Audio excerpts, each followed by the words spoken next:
अस्सलाम वालेकुम। आज हम अपना नेक्स्ट प्रैक्टिकल स्टार्ट करेंगे जिसमें हम लोग डाइसेक्शन करेंगे मोनोकॉट सीड्स की और डाइकॉट सीड्स की। और डाइसेक्शन के बाद हम देखेंगे कि मोनोकॉट सीड जो है वो किस तरह डिफरेंशिएट करता है डाइकॉट सीड से। मोनोकॉट सीड की स्टडी के लिए हम ले लेंगे अपने पास मेज ग्रेन्स, जिनको आप कर्नल्स भी कह सकते हैं, छली के दाने भी कहते होंगे। और डाइकॉट की डाइसेक्शन के लिए हम अपने पास ले लेंगे चिकपीस, जिनको हम चने भी कहते हैं। आप कोई भी ले सकते हैं, ब्लैक भी ले सकते हैं, मैंने यहाँ व्हाइट लिए हुए हैं। डाइसेक्शन के लिए जरूरी है कि आप मोनोकॉट और डाइकॉट दोनों सीड्स को 10 से 12 घंटे के लिए पानी के अंदर अच्छे से भिगो दें, ताकि जब आप डाइसेक्शन करें तो उन्होंने वाटर अपने अंदर एब्जॉर्ब कर लिया हो। सबसे पहले हम स्टार्ट करेंगे डाइकॉट की डाइसेक्शन से। डाइसेक्शन के लिए हम जो है वो भीगा हुआ एक अपने पास सीड कोई भी ले लेंगे और फिर हम उसको डाइसेक्ट करके देखेंगे। यहाँ पे हमने जो है वो एक सीड ले लिया है। जो हमारा सीड होता है वो दो पार्ट्स में कंसिस्ट कर रहा होता है। एक होता है उसका एक्सटर्नल पार्ट और दूसरा होता है उसी सीड का इंटरनल पार्ट। हम इस सीड को अगर एग्जामिन करें तो आपको इस सीड में यहाँ पे एक छोटी सी ओपनिंग, बिल्कुल माइन्यूट ओपनिंग नजर आ रही है। इस ओपनिंग को कहा जाता है माइक्रोपाइल। माइक्रोपाइल वो ओपनिंग होती है, ये जो ओपनिंग आपको दिख रही है, ये वो बेसिकली ओपनिंग होती है जिससे ये सीड जो है ये वाटर एब्जॉर्ब करता है और वाटर को एब्जॉर्ब करके यहीं से इसमें से जो है वो रूट्स के लिए रेडिकल और शूट्स के लिए प्लम्यूल निकलता है। उसके बाद अगर आप देखें तो आपको इसी सीड के ऊपर यहाँ पे एक स्टार नजर आ रहा है। ये जो स्टार आपको यहाँ दिख रहा होगा, ये जो स्टार होता है बेसिकली इसको हम कहते हैं हाइलम। हाइलम जो है ये सीड के ऊपर इस तरह से प्रेजेंट होता है। उसके बाद आपको इस सीड के ऊपर पूरा जो है वो एक स्ट्रक्चर नजर आ होगा, एक लाइन नजर आ होगी। इस लाइन को हम कहते हैं रैफिल, जो कि थ्रू आउट द सीड आपको दिख रही होगी, प्रेजेंट होती है। और मोस्ट इंपॉर्टेंटली जो भी सीड होता है उस पे आपको एक आउटर कवरिंग, अभी हम उतारते भी हैं तो आपको दिखेगी, वो जो आउटर कवरिंग होती है उस आउटर कवरिंग को हम नाम देते हैं सीड कोट का या फिर टेस्टा का। ये सारे हो गए इसके एक्सटर्नल पार्ट्स। अब हम क्या करेंगे, हम इस सीड को लेंगे और इसको ऊपर से सेपरेट करेंगे, इसका जो सीड कोट है, ताकि हम अंदर से देखें कि इसमें कितने कॉटिलेडन्स हैं और इसको हम डाइकॉट क्यों कहते हैं। तो क्योंकि हमने इसको वाटर में अच्छे से सोक किया हुआ है, इसके वाटर को एब्जॉर्ब कर लिया, तो जब आप इसके ऊपर से इस तरह से इसका कवर उतारेंगे तो जो इसके ऊपर सीड कोट होगा वो इस तरह से उतर के जो है इससे अलग हो जाएगा और तो बहुत ज्यादा एफर्ट्स नहीं आपको लगानी पड़ेंगे। आराम से जब आप इसको उतारेंगे तो ये आराम से जो है वो अपने सीड को छोड़ता चला जाएगा और सीड से बिल्कुल जो है वो अलग हो जाएगा। इस तरह से आपने इस पूरे के ऊपर से जो है वो कवर को उतार लेंगे और ये जो आप रिमूव कर रहे हैं या जो आपको दिख रही है इस लेयर को हम कहते हैं टेस्टा या फिर सीड कोट का नाम दिया जाता है। ये इंतहाई सॉफ्ट लेयर होगी जो आराम से आप अगर हाथ से भी उतारते हैं तो ये उतर जाएगी। इसके लिए अगर आप कोई इक्विपमेंट, कोई इंस्ट्रूमेंट नहीं भी यूज करेंगे तो ये आराम से बिल्कुल इस तरह से सेपरेट हो जाएगी। बाज़ औक़ात सीड ने इतनी अच्छी तरह वाटर सोक किया होता है कि ये इस तरह पीसेस में नहीं उतरती है, बल्कि फुल जो है वो एक लेयर उतर आती है। जब आप ये मेन आपका जो सीड है वो इस तरह का दिखेगा। ये जो पार्ट है, ये जो आपको येलो पार्ट नजर आ रहा है, this is now called colonel. और ये आपको एक और हिस्सा इस सीड का दिख रहा होगा, अगर मैं आपको दिखा सकूं, ये भी हिस्सा आपको दिख रहा होगा, इसको हम कहते हैं एक्सिस।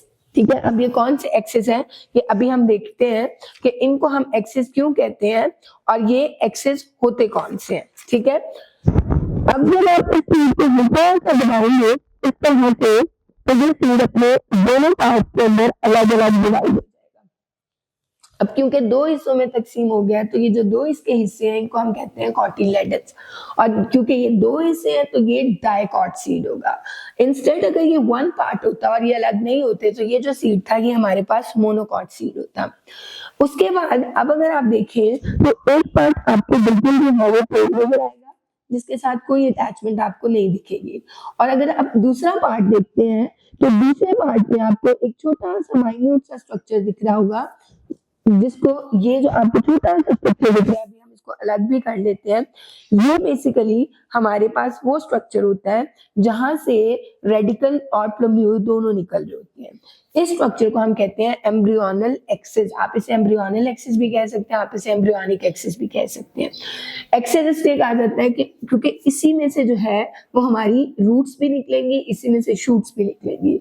इस पार्ट को अगर आप आराम से अलग करें तो वो सीड को छोड़ देगा। तो ये दोनों कॉटिलेडन्स आ गए और ये एक्सिस हो गई जिसमें से आपके पास प्लम्यूल और रेडिकल इवॉल्व होंगे। अब ये जो आपको कॉटिलेडन्स दिख रहे हैं, इसमें आपने सुना होगा कि मैंने कहीं भी एंडोस्पर्म का नाम यूज नहीं किया। क्यों? क्योंकि ये सीड्स के कॉटिलेडन्स जो हैं दोनों, अगर आप देखें तो साइज में बड़े होते हैं। इन्हीं के अंदर स्टोर्ड फूड होता है जो एम्ब्रियो यूज करते हैं, और अगर आप इनको कुछ दिन के लिए पानी में भीगा रहने देंगे तो ये जो आपको एम्ब्रियोनल एक्सिस नजर आ रहे हैं ये अच्छे खासे ग्रो करेंगे, स्प्राउट्स में ग्रो करेंगे, और फिर यहीं से जो है वो एपिकटाइल हाइपोकटाइल इमर्ज होगा, रेडिकल और प्लम्यूल इमर्ज होगा, और फिर जो है ये एम्ब्रियोनल एक्सिस अभी बहुत छोटा आपको दिख रहा होगा। अगर आप इसे सोक करेंगे तो यही एम्ब्रियोनल एक्सिस आपको बहुत बड़ा दिखेगा और जर्मिनेशन का प्रोसेस स्टार्ट हो जाएगा। सो ये जो सारा हमने अभी देखा, ये डाइसेक्शन की हमने एक डायकॉट सीड की। हमने अभी जो है वो डायकॉट सीड की डाइसेक्शन की और हमने उसके डिफरेंट पार्ट्स के बारे में पढ़ा।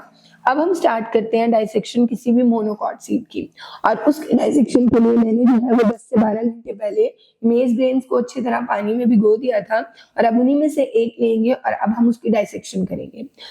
मोस्ट इम्पॉर्टेंटली ये जो मैंने अभी उठाया है या पानी से निकाला है ये कोई सीड नहीं है।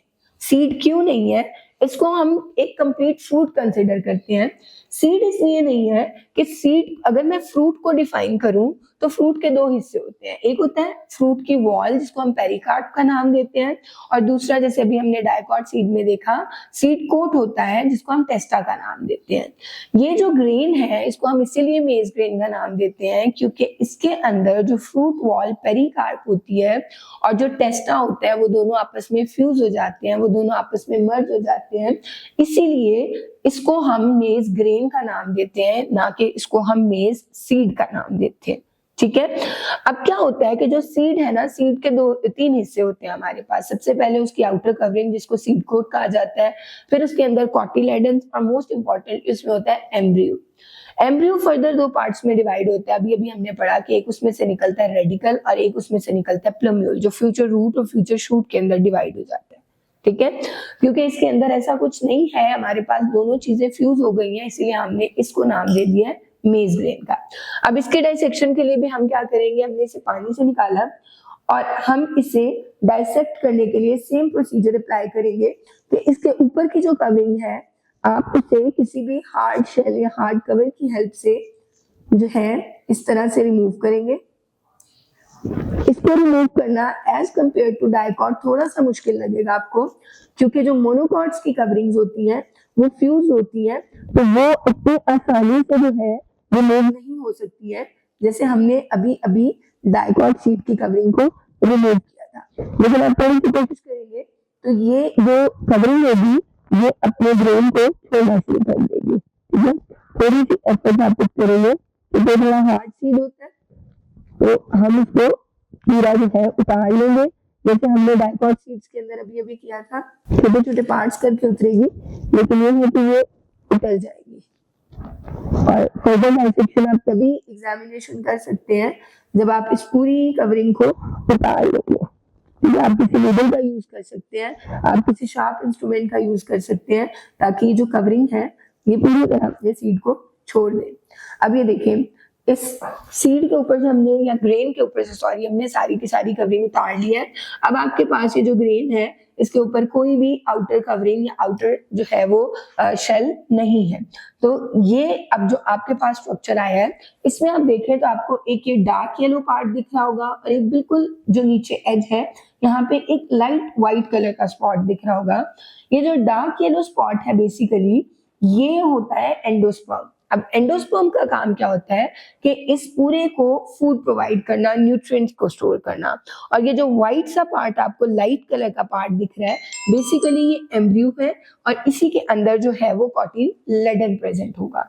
अब हम क्या करेंगे कि थोड़ी सी अगर एफर्ट्स पुट करें और आराम से अगर हम कोशिश करें और ये जो इसका व्हाइट वाला पार्ट है इसको हम कोशिश करके इस सीड से अगर अलग कर ले इस तरह से, तो ये व्हाइट पार्ट अलग हो जाएगा और ये जो सीड का पार्ट है ये अलग हो जाएगा। ये एंडोस्पर्म है जिसमें सारे स्टोर्ड न्यूट्रिएंट्स हैं। ये एंडोस्पर्म है, इसी के अंदर एम्ब्रियो होता है और यही आगे जो है वो जर्मिनेट करता है और इस एंडोस्पर्म से सारे न्यूट्रिएंट्स अपने अंदर लेता है और ग्रोथ को शो करता है। सो आज हमने जो है वो डाइसेक्शन की है मोनोकॉट सीड की और डाइकॉट सीड की, और इसी में आपने देखा कि डाइकॉट सीड में अगर मैं डिफरेंस के बेस पे बात करूं तो डाइकॉट सीड में आपको 2 कॉटिलेडन्स दिखते हैं, जबकि मोनोकॉट सीड के अंदर आपको एक सिंगल कॉटिलेडन दिख रहा है। डाइकॉट सीड की अगर मैं बात करूं तो वहां पे जो हमारे पास एंडोस्पर्म होता है वो एब्सेंट होता है, जबकि मोनोकॉट सीड के अंदर हम देख रहे हैं कि हमारे पास एक एंडोस्पर्म प्रेजेंट होता है जिसका काम ये होता है कि वो फूड को अपने अंदर स्टोर कर सके और फूड जो है वो फिर एम्ब्रियो को नरिश करने में हेल्प कर रहा होता है। इसके अलावा अगर हम एग्जाम्पल की बात करें तो मोनोकॉट में हमने मेज ग्रेन की एग्जाम्पल पढ़ी है और डाइकॉट सीड के अंदर हमने चिकपीस की एग्जाम्पल पढ़ी है। तो ये बेसिक डिफरेंसेस होते हैं जो इन दोनों के बीच में होते हैं और ये इनके स्ट्रक्चर्स होते हैं जो हमने इंटरनली भी स्टडी किए हैं और एक्सटर्नली भी स्टडी किए। Thank you so much.